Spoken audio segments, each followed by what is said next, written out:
Thanks so much for being here, and thanks to Chris for inviting me, and Martina Ramatulai and the team as well. Okay, so can you switch to our first slide, please? So my first question, Chris, is really, why did you decide to apply for 2020? And also, you had a choice of which collection to ideally go for. Why did you want to go to Birmingham?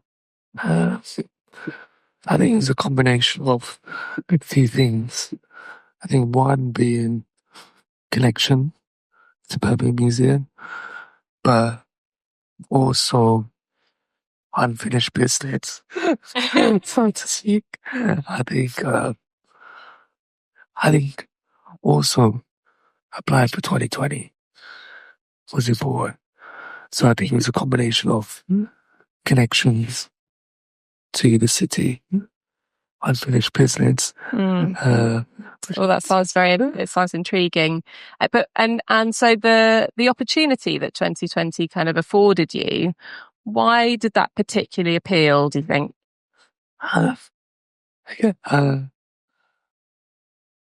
So I make a lot of work, and I'm known within the disability space. I deliberately now choose opportunities that are not geared towards disabled artists. Exactly. Yeah.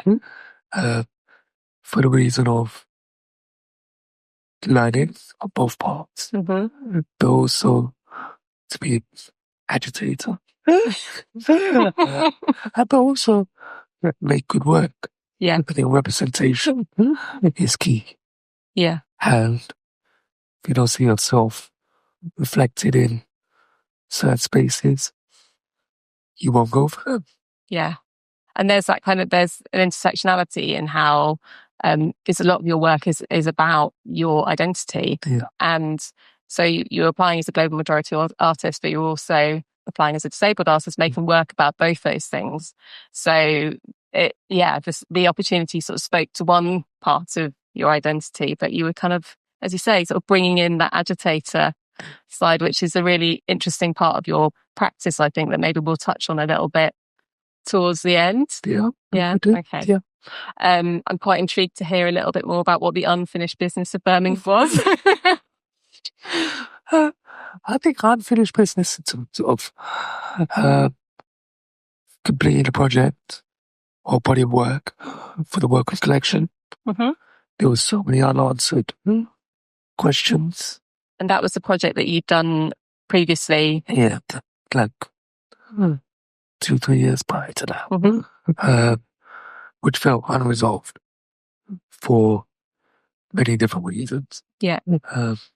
And that was another project working with the collection. Yeah. And so the 2020 opportunity kind of piqued your interest because you thought, oh, this might be a kind of continuation of some of that work. Exactly. Looking at collections and see what's in there, what isn't, and responding, also building on the research I started. And do you have connections with Birmingham? Just family. Family connections. Okay, so there was some kind of personal resonance to applying for that particular place. Okay, great. Thank you. Can we have our next slide, please? Oh, we should probably. Yeah. Do you want to just say quickly what the exhibition includes? No, we'll come back to it. So, do you want to explain this image, Chris? Have you? So this is me. One of my first days in the collections stalls in the collection centre, and I'm sitting there quite chuffed, excited to embark on exploring the collection. Yeah, it's vast, isn't it? It's massive. Yeah. And was it what you expected when you kind of got in there and started exploring the collection? Was it what you expected? Did you always have a sense of what work you might want to do?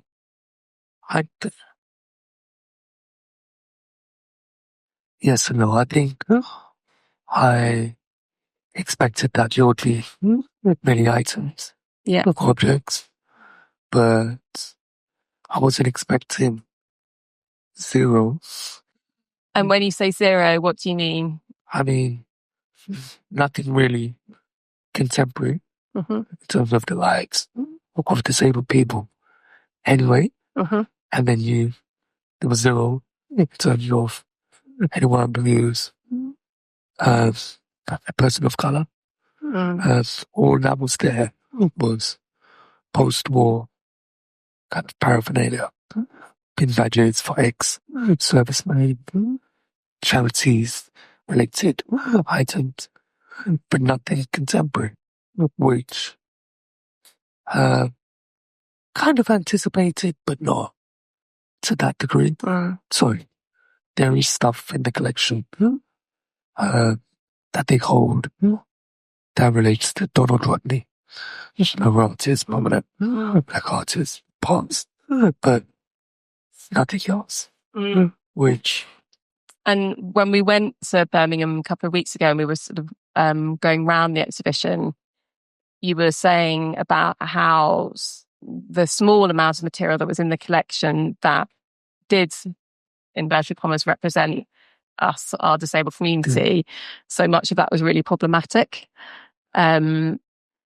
You've chosen to include a little bit of that in the exhibition. Do you want to just explain what is in the exhibition overall so that everybody's got a bit of a sense of... So, what's in for?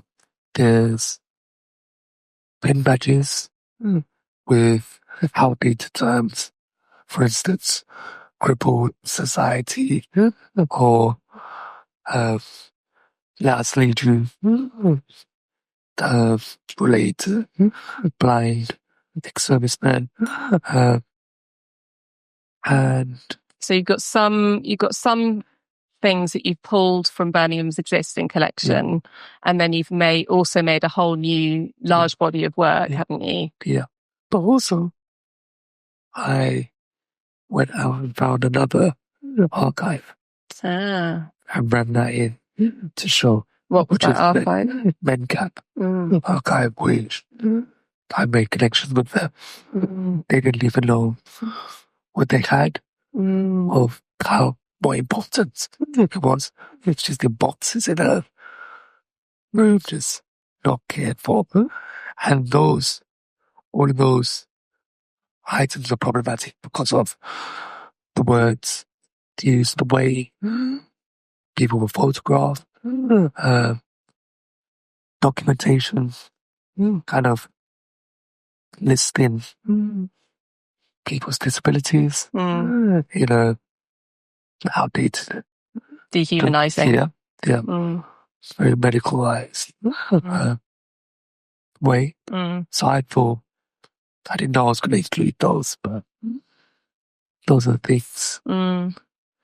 So just for everybody's, just so that you get a sense of how extraordinary the exhibition is. So Chris has pulled these bits of ephemera from the collection. There are some images of, there's some photographs by Vanderlei Burke, and then there's also a whole series of drawings, which we'll go on to talk about shortly, that accompany photographs and oral histories that, Chris, you ended up doing with a whole series of people within Birmingham. And then there's also a very large stained glass work, which we'll also go on to talk about. I'm really interested with your decision to... So you were in the collection, you were kind of seeing the gaps, you knew that there would be gaps and that you wouldn't feel represented within the collection. Did you always have a sense that you would like to go out and speak to people and start to record people's stories and make that part of your artwork? I knew I'd be wanting to engage with people, but what happened was I needed to rewrite my proposal, basically. Because for a few reasons, the museum didn't have connections, links into the community. For me to speak, so I needed to bridge those gaps. And that meant my practice is collaborative. and we need to engage. So I knew I would engage in some capacity, but I didn't realize the work that I would need to do in order to make the work I wanted to make. So that was connecting with the community, which was multiple barriers in place before I could even get close for various different reasons. Can you talk a little bit about those multiple barriers? So Because it wasn't just down to, you know, the museum's existing links. It was you when we've spoken about it before, you felt that there were, it was very layered. Yeah. So the museum is fantastic. First of all, they were supportive, which was a good ally to have. I think I would have done the work anyway, but I think it would have been more. I would have been more of an agitator for them. But I think, in terms of the barriers, what I realized was when I started to make connections, anyone of color were not accessing services within the community as any other community. They weren't connected. There was a big disconnect. Do you mean in terms of cultural services, or do you mean just generally? Just services. Really? Yeah. And so it's almost like they were invisible. Yeah, invisible, which was really frustrating. Yeah.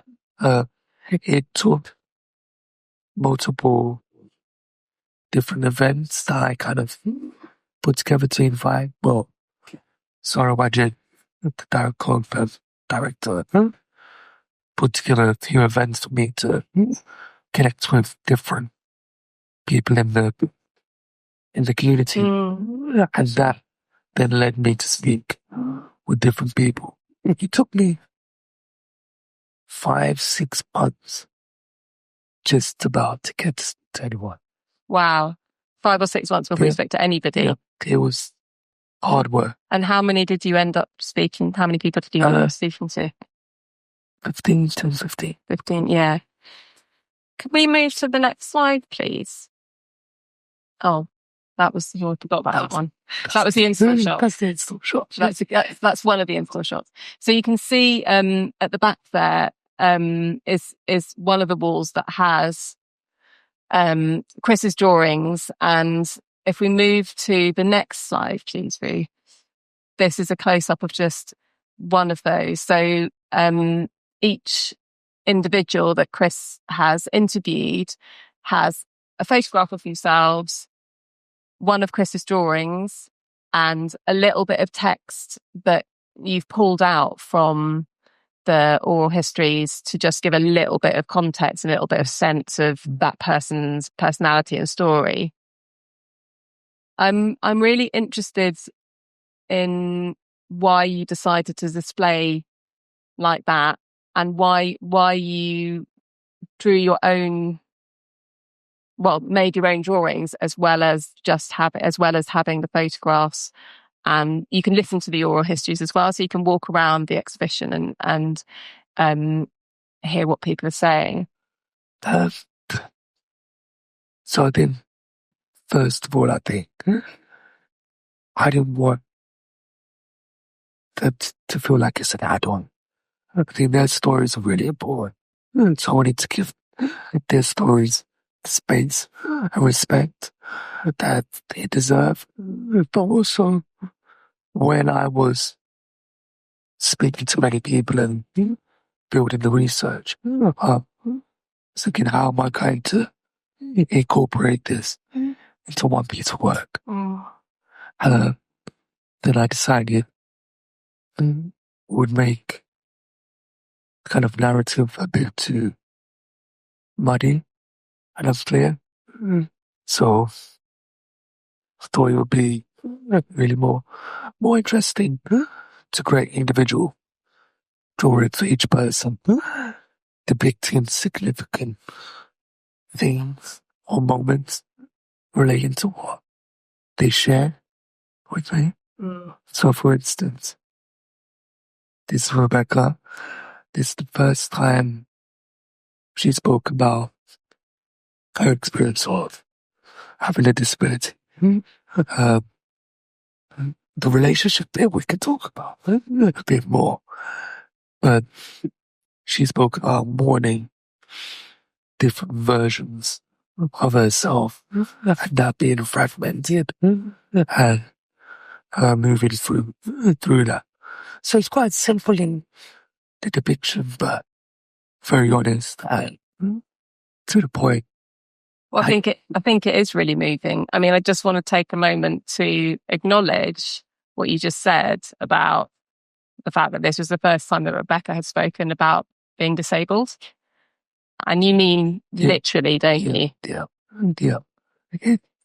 And so including to her family and loved ones and they came to the opening and they were moved. And they'd see her, and this is not just me saying that, they see her different now. Differently since they've seen that work or kind of listened to her. But I mean, that's really extraordinary, I think.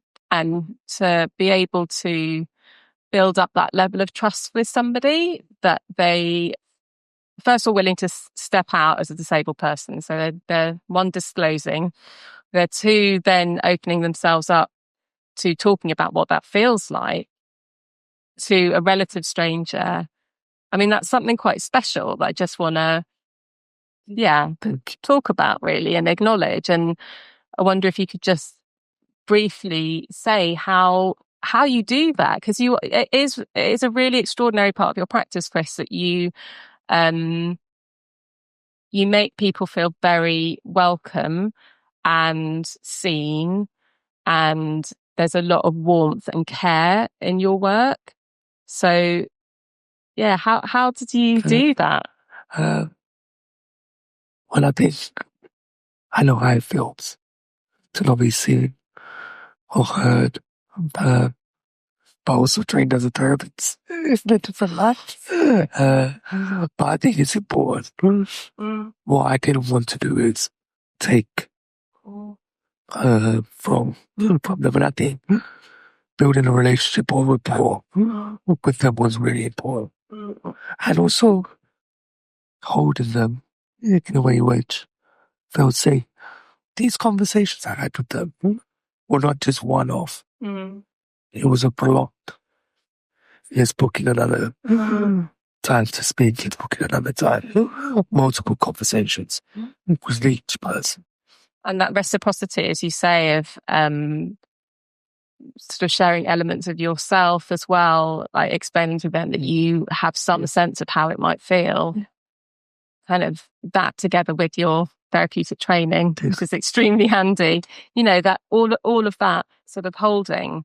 And when you first did the oral histories, did you always know, you knew that they would become part of the collection, but did you know that you were going to show them in this way, or kind of have them for everybody to listen to? I knew I wanted to. You did? Show them, but I didn't know how. Yeah. And in what way. Because I knew as I was working, I quite like to go out, evolve with the work and not be set in stone. So it will reveal itself to me. And that was the process. I know I wanted to show it, but I wasn't entirely clear how that would work. But then the inclusion of a portrait, a photograph of them, I thought if they wanted to, it'd be good for people to see them and not in a reductive way. Just a disabled person, you could see they have a disability. It wasn't that. It was, this is me. This is me. And actually, some people did choose not to have their portraits and say that their contributions are anonymised. Yeah. And for me, I'm really nervous. And I knew the magnitude of what they were doing and how it would be seen in a public space and what that meant. I think that was the creative process for me is never easy. Like for a lot of artists, it's quite torturous. But that was even more so. So that kind of like nervousness in your gut on the privacy, kind of how these people are going to feel and how their families. I mean, and the fact that, as you say, Rebecca's family then now sees her differently. Yeah. She started to have autonomy. You said they went out for dinner for the first time. For the first time, after the opening. So, I mean, I think, like personally, as a curator, I just want to acknowledge how powerful that is in terms of how art can literally change people's lives. Like it's not, it's not a token. That's had a major shift for somebody, and then all of their family and the ripple effects that has is I find really touching. Should we move on to the next one? Yeah. So this is just to show another of the individuals that Chris spoke to. This is Lele, and we thought it would be nice to just talk a little bit more about this particular image. So Lele she's very disabled, but she had a difficult story. But she worked really, really hard to go to university, train as a social worker. But I think that this image, if you look closer, burning by microwaves, about this big, tiny. So this is magnified. But if you look closely, the books behind her are significant books. So, like disability politics, for instance, books that I read, The Future is Disabled, recommended books. So books of empowerment, really. Yes, exactly. Yeah. Exactly. And she speaks to that. She speaks to that, along with all of the other people whose stories for the collections. Well, now seeing collection. And as a woman who's learning disabled, like this, what I love about this image is it just challenges all the preconceptions that people might have. Yeah. And that kind of socially we're indoctrinated, really. Yeah. And just kind of pushes back, but just in this really beautiful and it's quite gentle way. But thank you. I think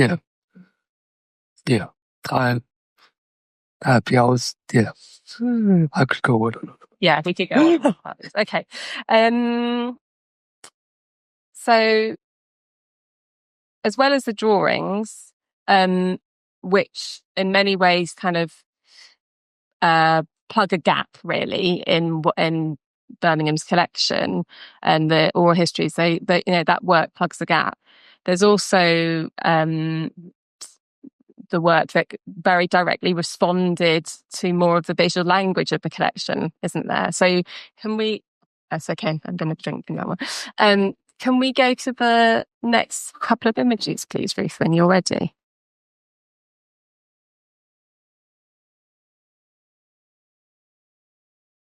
Okay, so we've got a few images now of Chris looking at artworks that are in Birmingham Museum Art Gallery's collection.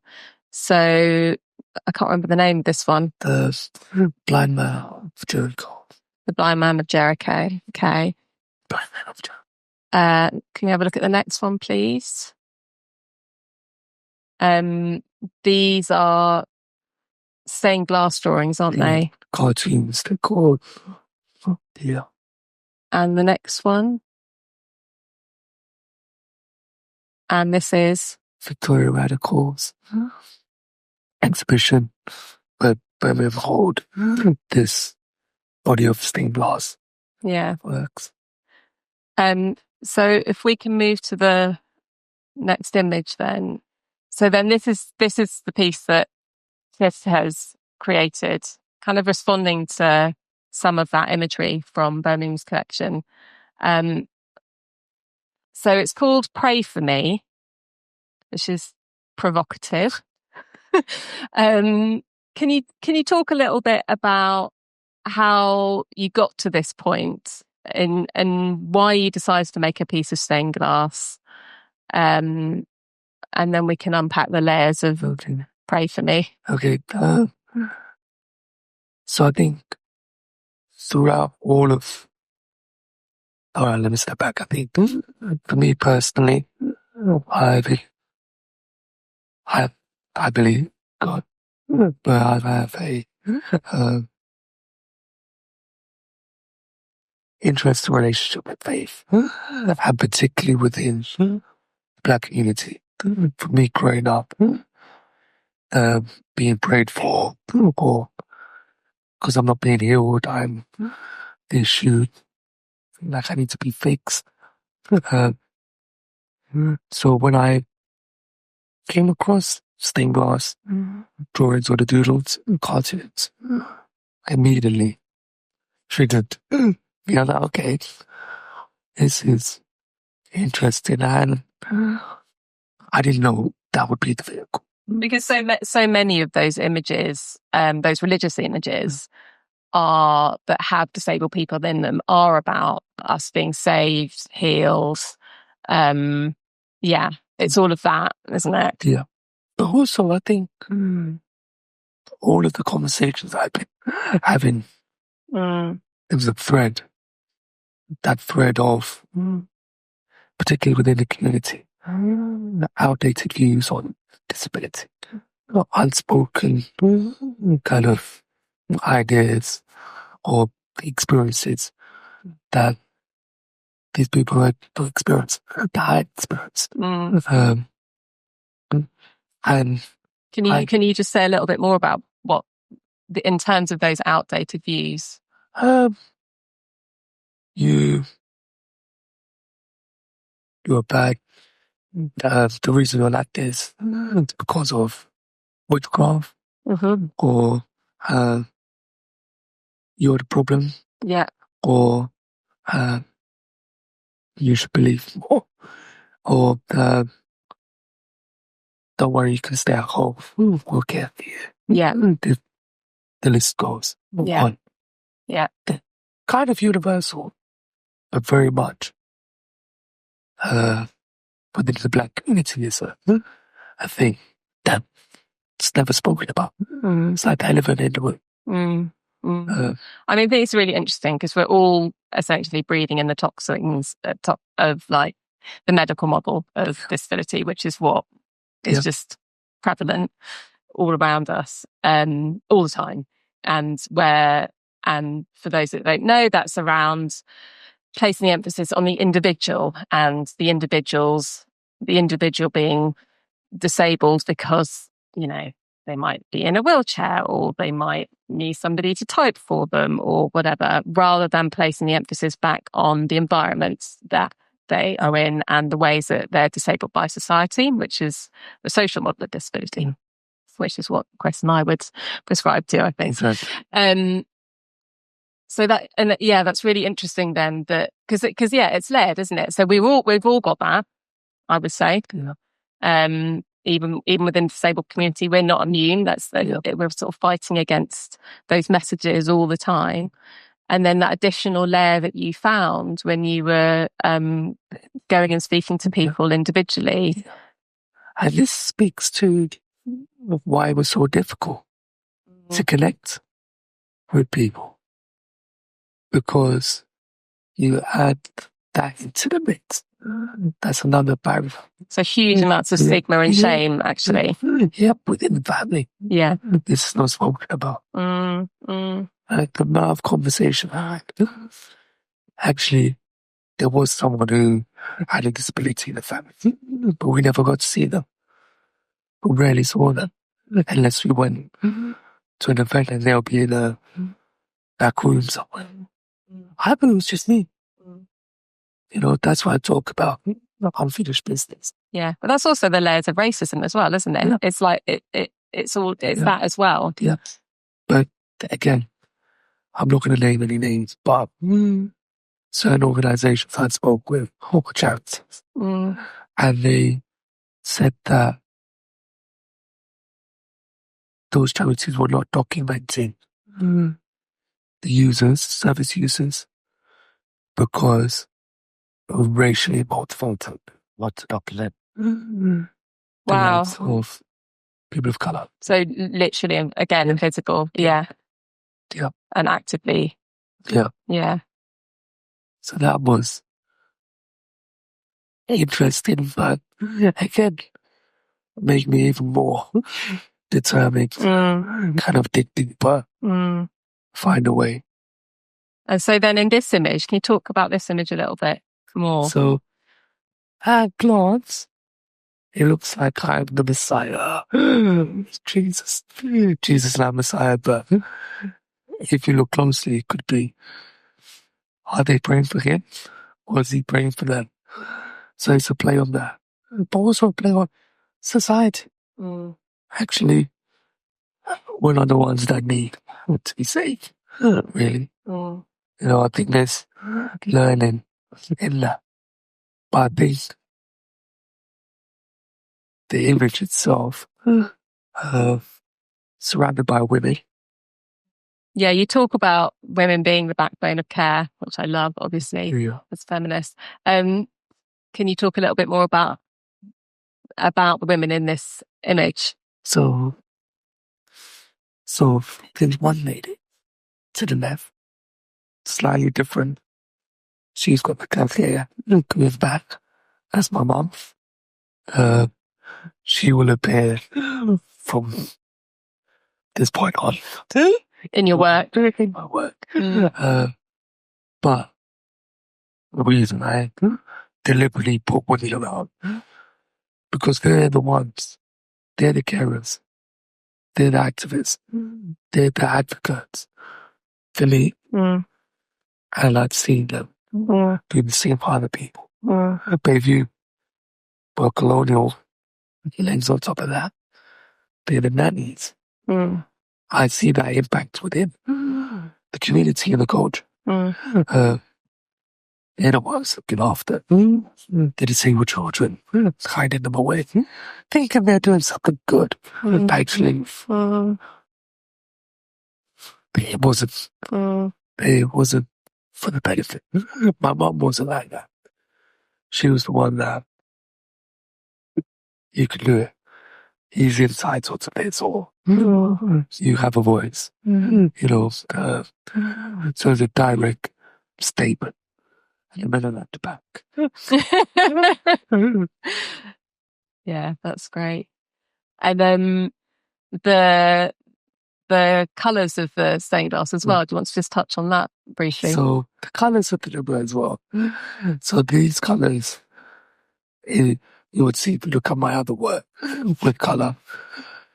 When my mum, when we first got our first flat, just down the road in Vauxhall, the only colours she had to paint the apartment, our flat, was the round colours, pink, yellow, blue. So that symbolic of a reference my mum in that. So. Yeah, I love that. It's great. Thanks, Chris. So I'm going to end now on the title of your exhibition, which is called Watch Us Lead. And I wonder if you could just talk about why you chose that title. I'm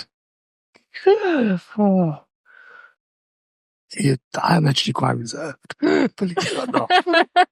Really? Through all the conversations, all the individual people, they are all leaders. For instance, one person, Janica, set up a sickle cell charity. She now travels the world raising awareness. She's currently in Nigeria right now. Fidel, who's another person, he set up a charity to support young people who become nearly disabled or were disabled and come to terms. His charity is called Breaking Barriers. Like Lele, forged their own path and leading. Uh, uh, Precious, activists, another one that's spoke to, leading this way. And I consider myself a leader now, which is a new statement, a realization, I should say. So I thought it's perfect. Yeah. It's not about, it's about those individual people, us, leading in our own way. And centering. And Yeah. centering that. Yeah. So it's a group thing as well. Yeah. I mean, I think it's really interesting when we've sort of been talking about your practice over the last few months, the fact what you just touched on there, that you're now considering yourself a leader, and that actually that is so interwoven with your art practice, that the activist side of you, the agitator side of you that you talked about at the beginning, can't be uncoupled from your art at all, can it? And how you are in a space, or how you enter a working environment, how you maybe even how you were with Birmingham. I mean, was there an element of that there? Yeah, I think that's brilliant. Yes. Yeah, I think it's a two-way learning thing. Yeah, of course. I think, but I realized quite early in life, I need to be able to communicate. I need to be able to negotiate. I need to get people on board. I need to know what I need in order to do what I need to do. And I don't want to be an artist that just comes in, makes work and pieces off. I want there to be change and legacy. Whoever I work with. So it's not about ticking the box, but I think that's something I've kind of developed, then begin to understand and become confident in. My mum always used to say, it's not what you say, it's how you say it. And there's even an extension of that, really. It's not just the work you make, it's how you make the work. Yeah. Like the level of care that you take in how you make the work and how you interact with people, everybody from the museum team to the people within the community, the other collection that you reached out to. It's all of that, isn't it? That actually becomes like really important. Yeah, and I think as well, we're human. And making people feel like it's as well is key. And we're both benefited from it. So I think it's a win-win for everyone involved. And as well, if they weren't on board, I think I would have persuaded them. You would have persuaded them too. Great, thank you. We've got a little bit of time for questions if anybody has any. If you could just wait until the microphone comes to you too, that would be great. Yeah, that was really awesome, guys. Thank you. I just wondered, what was the piece that you gave to the collection? Because I haven't sort of followed that. Is it the stained glass? Stained glass, the drawings, the oral histories. So 10 drawings and stained glass and oral histories. And how big is the stained glass piece? It's 6 foot by 3 foot. Wicked. Cool. Yeah. And will they put that in permanent exhibition? Say that again? Will they make that a permanent exhibit at the museum? I'm fine, sure. Stars was. It needs to be in the window. But then I thought, actually, if it wants to tour or travel, it's open, but it's on for a year. Oh, wicked. So I'm hoping to build a program in ways that academics, community groups, different people can engage with what I've made, so it's not archive. Yeah. I love the feeling of your drawings, and I'm super inspired by the stained glass panel piece that you've made. It is pretty legendary, so hats off to you. Thank you.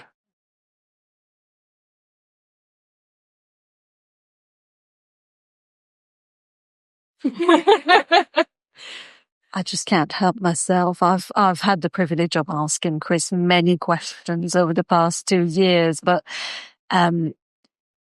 it's such layered work, and I feel like you have done a lot of work that was about building relationships, and as you said, holding space, making space for others. This work is not finishing with the end of the project or with the exhibition, is it? It's work that will have a much longer life, and I can see you smiling. Yeah. Yes, I've aiming to expand it and kind of open it up and make a bigger body of work. Because again, I came to the conclusion towards the end of the residency. That's a year and a bit. I feel like I've just begun to scratch the surface, and I think there's a lot more that could be done nationally. So, yes, more to come. No big revelations this evening, then. I'll tell you.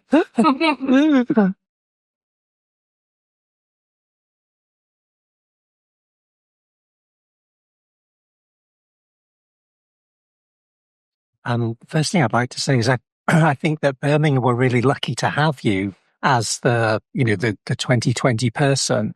I think it's I like it a lot. I like the stained glass piece a lot. What was the response from other people that you came across in Birmingham? How did they kind of respond to it? The work itself. Yes. Well, and just happy to see representation in a space that they wasn't anticipating seeing what they saw. So I've had people from the community who've been told by other family members to go and see the show, and then sending me a private message to say thank you. The charities and groups that I kind of engaged with are stunned by it.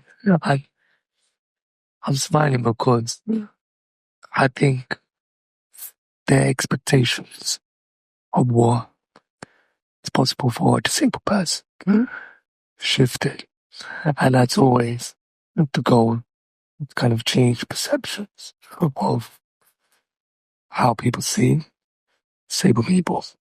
And also representation, like I said, if you don't see yourself reflected in these spaces, you think they're not for it. So, yeah. Great, thank you. That's a second question. Second question is obviously Vanley Burke is like a messiah in Birmingham, and a guy who does not give his art for public display to anybody. So I'm really curious how that process happened. well. I may have, but I did suggest that I would like to use some of your images, and I wasn't going to. I could have used work by Donald Rodney. His work still contemporary in my hands. But the difference was the images, the photos that Fanny took of Birmingham that relate to faith, community, uh,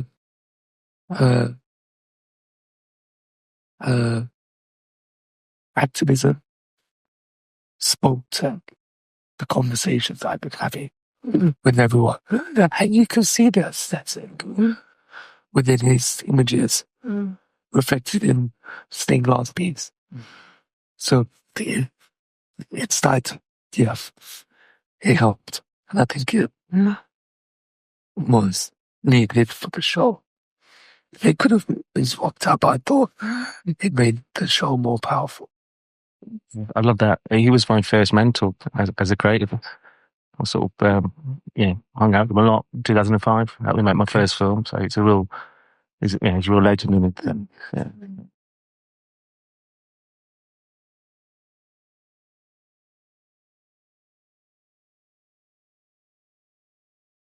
Yeah. Thanks everyone. Is there anything else that you want, that you feel we haven't touched on yet, that you want to pull out, Chris? I just want to say that, just touching on what Billy was just asking about, and how the show is curated and put together, it really does feel like all those threads are really strong. You know that there's real storytelling within the exhibition, which is really, really beautiful and really powerful, I think. And you also feel that ripple effect that it's likely to have. And as Chris says, the hope is the plan is to have more events over the course of the year that particularly draw in different audiences and communities within Birmingham. Museums, art galleries are sometimes a difficult threshold for people to go over. So I think both the work itself and how that will speak to people, and also having different ways for people to engage with the work and be brought in, will be really fantastic and exciting. Yeah. Okay. I think we're to time. Wow. Thank you very much, everyone.